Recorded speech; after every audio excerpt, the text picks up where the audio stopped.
र साथी हो म चाहिँ आज बन्दीपुरको आइपी बेच्दैछु। मलाई त्यही 10 किता परेको थियो। त्यही 10 कितालाई अब 775 को रेटले बेच्दैछु। एक दुई दिन नबेचौँ भनेर सोचेको थिएँ, तर आज एकदमै यसको भोल्युम बढ्यो। आई थिङ्क मोर देन 50,000 नै भइसक्यो होला अहिलेसम्म।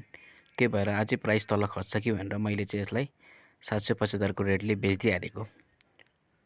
बेचिसकेको छु, तर अझै अर्डर कम्प्लिट भएको छैन जस्तो लाग्यो।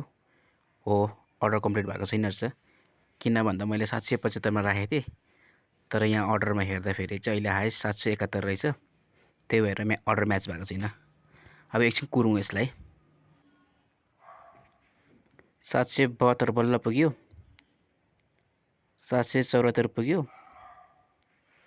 अब 775 पुग्यो भने चाहिँ मेरो अर्डर म्याच हुन्छ है त।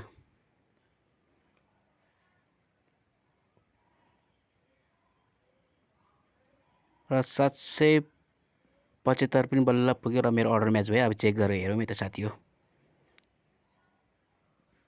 यस, कम्प्लिट भएछ मेरो अर्डर।